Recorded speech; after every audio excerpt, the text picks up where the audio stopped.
There's something sacred about owning land that your family has worked for generations. My wife Mabel and I aren't city folk.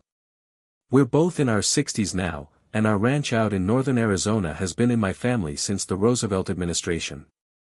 We've always been quiet people, living off the land and staying out of other folks' business. After retiring from the sheriff's department, I wanted nothing more than to mend fences, watch the sun rise over the canyon ridge, and sip black coffee while my dogs barked at jackrabbits in the morning chill. But retirement dreams have a funny way of getting interrupted.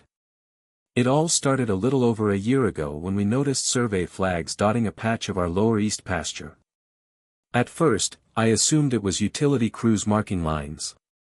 It happens every few years, and they always leave a notice, but no letter came. A week later, bulldozers rolled in.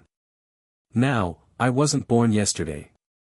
I know when something isn't right. We rode out on our ATVs to get a closer look.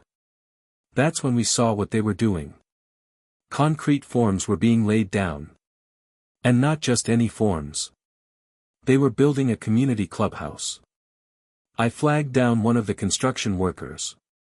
Young guy, polite enough, said he was just doing his job and pointed me to a name on the permit, Oak Terrace Development Association. I'd never heard of them. He shrugged and said the HOA had bought the land months ago. Only they hadn't. That land was mine. Bought and paid for in full back in 1974. Recorded in the county office, fenced, posted with no trespassing signs every quarter mile. We even had trail cams. I went home fuming and pulled out my original deed. I showed Mabel.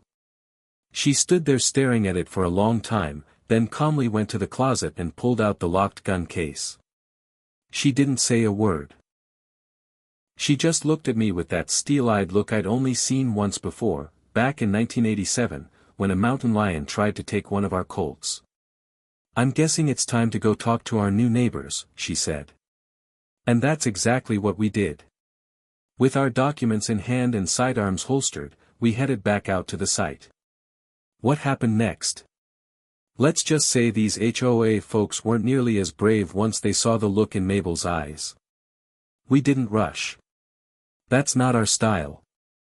Mabel and I drove the dusty trail out to the construction site in my old Dodge Power wagon. Same one I've had since '85. I'd cleaned it up the night before. Gave it a polish even, like we were going to a wedding, not a showdown. Mabel sat beside me, quiet as a church mouse, but I could see her jaw set tight. She had her revolver on her hip, and I had mine tucked in my belt. Both legal, holstered, and ready, but not drawn. Not yet. When we pulled up to the site, they had 3 work trucks parked inside what used to be my grazing lot. The big orange cat excavator was still idling, and the foundation slab was about half poured. A few men in hard hats were clustered under a pop-up tent, sipping iced Gatorade like it was just another Tuesday. One of them, a portly fellow in khakis and loafers, spotted us and stepped forward with a clipboard. "You folks lost?" he asked with a smug little grin. I recognized that kind of smirk. I'd seen it plenty during my sheriff days. The look of a man who thinks he's already won. "No," I said calmly. "You're on my land." That threw him for a second. He chuckled, then flipped through his papers. "This is Lot 13B, part of the Oak Terrace HOA. We bought this from Redwood Holdings in March. Everything's on file with the county." Mabel handed him a certified copy of our deed, notarized, signed, and dated nearly 50 years ago. "Funny," she said, "because our land was never for sale, and Redwood Holdings doesn't own Spit out here." His face turned pale. He took the paper and studied it. Behind him, one of the younger workers started packing up tools. "I think there's been a misunderstanding," he said nervously. I nodded. "Sure has. You folks built half a clubhouse on private land without permission, without a sale, and now you're trespassing. And that there bulldozer cut through one of our cattle lines." Then I lifted my jacket just enough to show my holstered weapon. Mabel didn't move. She didn't have to. Her presence alone was louder than any words. The man's hand started to shake. We didn't know. We were just following orders, he stammered. I looked him square in the eye. Then I suggest you stop following them. You've got 20 minutes to get off my land before I call the county sheriff. After that, it's a different kind of problem. That's when the crying started. Not from him, but one of the younger women in a safety vest. She dropped her tablet and muttered, "I knew this was fishy," before running to her truck. It's funny what fear does to people. The smug man with the clipboard, later, we learned his name was Gerald Langston, acting president of the Oak Terrace HOA, went from cocky to cowardly in under 5 minutes after the young woman bolted. The rest of the crew looked to him like deer in headlights. But Gerald just stood there, clutching our deed like it was on fire. "Look," he said, voice shaky but still trying to salvage control. "Maybe we can talk this through. Surely there's a way to work this out. Maybe the HOA could lease this section from you or even buy it outright." Mabel laughed. Not politely, not cruelly, just flatly, like someone laughing at a bad magic trick. She tipped her hat back and stared at him, the way you'd look at a rattlesnake trying to sell you insurance. "You poured concrete into my pasture, Gerald. You cut my fence, tore out mesquite, and scared off our mule deer. You think I want to sit on a front porch and sip lemonade while you run garden club meetings where my cattle used to graze?" He blinked. I'm just trying to be reasonable." I took a slow step forward, keeping my voice level. "Son, you're going to want to stop talking and start packing. This isn't a negotiation." That's when a white SUV pulled up fast and stopped short, kicking up a cloud of dust. A woman climbed out in heels. Yes, heels, in the middle of a construction site. Mid-50s, tall, bleach blonde, and dressed like she was headed to a real estate seminar. She marched toward us, waving a manila folder and barking orders before she even saw who we were. "I demand to know what's going on here. Why has work stopped? Gerald, do not let these squatters interfere with our development timeline." Gerald turned white as a sheet. "Karen, wait." But Mabel cut her off with one word. "Squatters?" I swear the air temperature dropped 10 degrees. Karen turned to us, confused for a moment, then smirked. "Oh, are you the holdouts? Look, this land is being legally developed. If you're trying to make a claim against the sale, you'll need to talk to Redwood Holdings. You're trespassing." Mabel handed her a second copy of the deed. Karen barely glanced at it. "This doesn't concern me," she snapped. That's when I stepped between them. "Lady, I don't know who you think you are, but you better start being real concerned, because in about 10 minutes, the sheriff's going to be here, and I'd love to hear how you explain building on land you don't own." For the first time, Karen hesitated.